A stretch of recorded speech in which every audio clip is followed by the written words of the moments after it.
Capt Trip with Boat Test, and today I'm in beautiful Maine aboard the Nimbus W11. Now, Nimbus has 3 different models in their 11 meters. Now, this being the W stands for weekender, which means this boat is well suited for plenty of guests aboard for day trips and things like that, but it's also well suited for multiple nights aboard if you're so inclined. Today we're going to do some performance testing and see how this boat handles with twin 300s. We're also going to go through the features and amenities on board and see just how comfortable this thing is. Our test boat has a length overall of 40 foot 7 inches, a beam of 11 foot 4 inches, and drafts 3 feet. Test weight was estimated at 15,000 pounds with 60% of the 225 gallon fuel capacity on board and 3 passengers. The wind was blowing around 5 knots and the sea state was nearly flat. Temperature was 79 degrees with 59% humidity. The boat was powered by twin Mercury 300s turning a 17-inch Rev 4 prop. Right now we're underway. I have the boat set on autopilot heading hold. So we're just cruising along. Really, I'm just kind of dodging a few lobster pots here and there. If I want to make a simple adjustment, I can twist the joystick and make a 10-degree adjustment, or I can bump it either left or right to make a 1-degree adjustment. So it's really pretty nice, especially if you were on a long haul, which are actually really fun to do on boats like this. Being on autopilot is just a very convenient way to control the boat. Now, comfort level here, I think this is fantastic. My visibility is excellent all the way around. I don't have any big supports to hold up the hardtop. Granted, there are these 2 large stainless steel tubes, and everything is very substantial. And as we were underway earlier getting our performance numbers, nothing was jostling around. The boat doesn't bang, things don't rattle. Everything feels very solid, which is what you want in a boat. The steering wheel is in a good, comfortable position. My throttles, granted I might scoot up just a little bit for this shot. It'd be just totally more comfortable because we're going to get a little aggressive here. All right, so let's see. Take her off heading hold. And right now everything is on auto, my trim. So we're going to rock and roll, confirm that we're taking control of the helm, and we'll pick the boat up. Speed. On our whole shot test, the boat reached 10 miles an hour in 3.4 seconds, 20 miles an hour in 7.2, and 0 to 30 was 14.4 seconds. Now, one thing you notice, this boat doesn't have a lot of bow rise, which is fantastic. My visibility was never really hindered as we got up on plane. Let's go ahead and make a hard overturn here. Woo, man, the boat leans really well. Visibility is fantastic. It feels good. Doesn't really slow down a lot. No slippage back there, no cavitation. The boat's still cruising along. Now let's get into a little more aggressive, fun, hot rod speed. So this is a more narrow boat, right? And so it is going to kind of lean and bank a little better for you. We found the top speed to be at 6,000 RPM where the boat went 40.1 knots. Best cruise was at 5,500 RPM where we recorded 36.1 knots, getting 0.46 nautical miles per liter and 0.76 liters per hour. That gives us a best cruise range of 373 nautical miles from the 225 gallon fuel tank with a 10% reserve. This is an impressive range, and it's thanks to the boat's 2-step hull and beam. This boat is designed, and the hull has more of a 4-to-1 length to beam ratio. When typical boats, traditionally will have kind of more along the lines of a 3-to-1 length to beam ratio. So what that means is this boat is a little longer and a little more narrow than a traditional boat, and that's going to give you some advantages. One of those changes are we are going to bank a little more in the turns, but another advantage is that when we're underway and we're going through a head sea or seas at all, the boat is a little more narrow, so it's going to cut through those waves a little better. That's going to be less drag, so the boat is going to be run a little more efficiently as well. With this shape of hull and how efficient it is, and with the double steps that we have, you can really just kind of run this boat at wherever it runs the most comfortable for the sea state, and you're going to get good fuel economy almost all the way around. Overall, this is a very fun boat to drive. For it being 40 foot, it's really quite a substantial boat, but it still feels quick and nimble, and I really enjoyed cruising on it.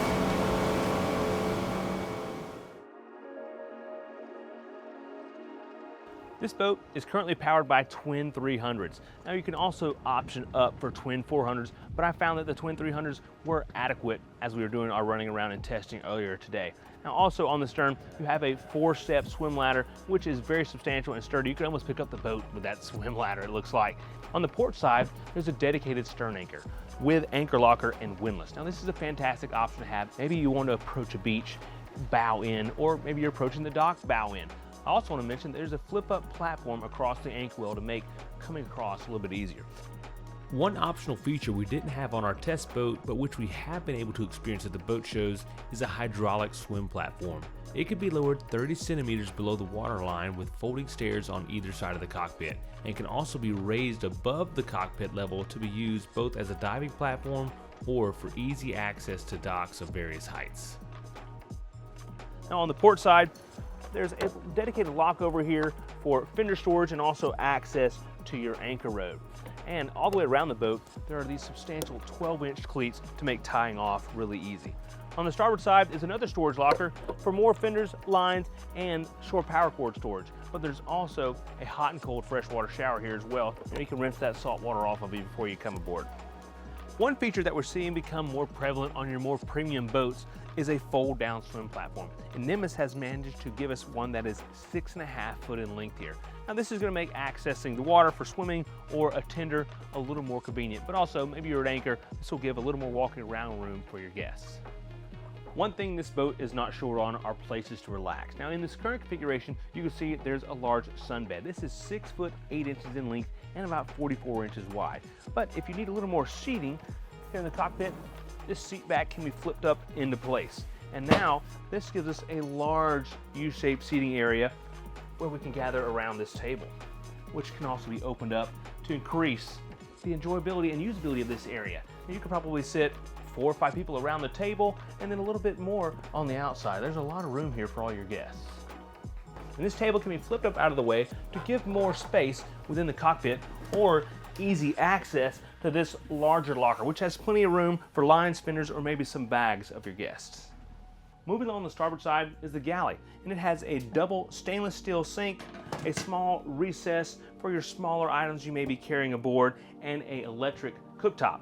Now below, there is a dedicated space for a trash can, and this is something I like to see on all boats because it seems like you never have a good spot to put trash if there isn't a dedicated space. But there's also 6 large drawers that have custom built-in storage for all of the custom Nimbus stemware and dinnerware. I also want to note that these are all on soft close slides. There's also a grab bar along the front side and the back side of the Galley, which is convenient if you're moving around the boat while underway. And just behind there's controls for the side platform, but also light switches. Now above us, we have both red and white LED lights overhead. Now, if we follow this all the way up, there's controls for the engine hatch, and there's a lot of storage under there that we need to dig into. Let's check it out. Technically, I think this space will be considered the mechanical space, but if you look around, it would be fantastically suited for storage. Right now, you can see the MC2 gyro is center line, and that's been working really well to keep the boat stable while underway or at anchor today. And there is also the master volt transformer. Now, if you wanted to, you could opt for a generator on board, and it will be placed just forward of the gyro. And if you do that, that's still going to leave you with so much space down here for storage. Now, this area is 6'7" in width and about 5'7" in length. And you can see right now we have a little bit of gear in here, but there's so much room for more things like water toys, inflatables, and provisions, maybe if you were taking this thing on a long weekend. Just looking around down here, you can see the underlying quality that Nimbus puts into their manufacturing process. The helm seat can be rotated around and also adjusted forward and backwards for that extra comfort. There are 2 flip-up armrests and a flip-up bolster, so you can get a little bit of elevated view while underway. Now, the first thing I noticed when I came and sat up here is the VHF radio. It's off to the side in a really good location, so it's easily accessible by the operator, but it's kind of back in a little cubby, so the sound is going to reverberate out of there and you're just going to be able to hear it clearly. I really like that. Now up on the dash, you have your electronic engine controls. Just below that are your controls for the thruster and your switch for the windlass forward. Now this boat has twin 300s and it is optioned up with the joystick. Now if you go with the 400 option, they already come with the joystick standard. Now, up on the dash, there's a 16-inch sim rad currently. You can also option this boat for a single or two 12-inch sim rads. Just below is your digital Mercury gauges and push-button switches off to the side for things like your nav lights, your wipers, and your bilge pumps. There's also a control for the searchlight that is overhead. Now the steering wheel is adjustable up and down for comfort, and you also have a compass center line, which is good to see when you're navigating. The JL Audio head unit is easily accessible as well, and just above that, there's a cubby. That's a great spot for small accessories, and there's a dual USB port in there also for charging. And just above is another cubby with 2 cup holders. This boat comes equipped with 3 separate refrigerators, 2 of them being located underneath the co-pilot seat. Now, the co-pilot seat has a few tricks up its sleeve. Now, it's 40 inches wide, and it does have a flip-down footrest for added comfort. But what I really like about it is the backrest can be unlocked so that it can be reclined, and then it's almost like a mini chaise lounge if you have this footrest portion, and I think this will be my favorite spot while underway if I weren't driving the boat. Let's go below and take a look at the 2 cabin layout on this boat. The cabin is light and airy with the natural wood finishes and the light colored upholstery, but also with the multiple natural lighting sources that we have coming in. Now, as you enter the cabin, on the port side, you have a shelf up top and another shelf on top of this counter. Now, one thing I will say is almost all the shelving throughout the cabin have large fiddle rails. That's going to keep things on the shelves and not winding up on the floor if a wake comes or maybe you're underway. Now remember that 3rd refrigerator I told you about? Well, it's located right here underneath the cabinet. And then just forward to that, you have another cabinet that has a cubby behind for maybe some small bags or things like that, but also storage underneath. Cabinet and drawers, of course, on the soft close slides. The headroom in the cabin decreases as you move forward. It's about 5 foot 11 inches at the highest point, and then just before you get to the V-berth, it decreases by about 3 inches to 5 foot 9 inches. Now the V-berth is decent sized. It is about 77 inches in length and 65 inches in width at its widest point. Both port and starboard, there are hull side windows to give you some nice views while you're at anchor, but there's also curtains so they can be closed off to let out that light if you're trying to get some good rest in here. Now underneath, there's shelving and small cubbies on both sides. Now overhead, there's a skylight / hatch combo which can be closed off with screen or blackout. Moving back on the starboard side is a storage locker with shelves and 2 hooks for hanging towels or jackets and a privacy curtain that can be deployed. Now, I just noticed that there are accent lights around the top and over the whole side windows that are on a dimmer switch. The head has an enclosed shower space, a porcelain toilet, sink with storage underneath, and the shower door can actually be rotated conveniently out of the way. There is a midship cabin on this boat, but like a lot of other midship cabins, the headroom over the berth is a little limited, but it's certainly enough to be comfortable. So as I lay down here, the berth length is 6 foot 6 inches and 4 foot wide, and the overhead clearance that I spoke of is 19 inches. So it's still enough to get your knees up and turn over at night. And there's also another ventilation port down at my feet and one up at my head. Headroom in here is the same as the cabin at 5 foot 11, and there is a small seat in here which is to be appreciated, and also a bit of storage underneath this hatch. Let's go back up on deck and make our way to the bow. The starboard side is the preferred side for moving forward, as there is a wider walkway than the port side. Now there are 2 8-inch steps as you make your way forward, and the width of the walkway is about 16 inches midships, and it narrows as it continues forward to about 13 inches. Now just forward of the second step is a beautiful stainless steel access hatch, which gives you access to both of your fuel tanks, both port and starboard, the diesel fuel receptacle if you opt for the generator, and also access to your wastewater. Up on the hardtop, you can see there are grab rails both port and starboard to assist when moving forward. And you can also see there are cargo racks. So this would be a fantastic place to strap down maybe some paddle boards or kayaks, or if you're in Maine, great place for your lobster traps.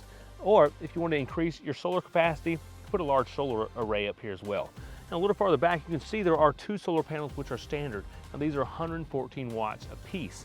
And you can also see the mast, which has the radar and remote control searchlight and other equipment.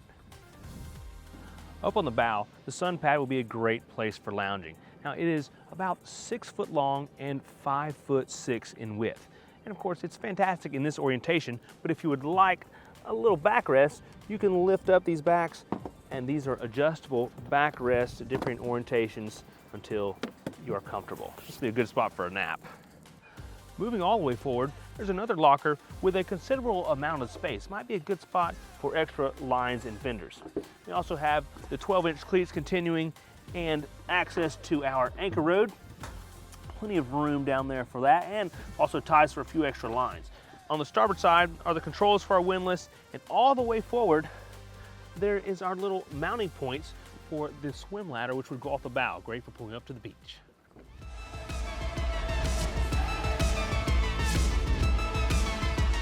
That concludes our in-depth look and performance review of Nimbus W11. I'm Captain with Boat Test, and remember, life is better on a boat.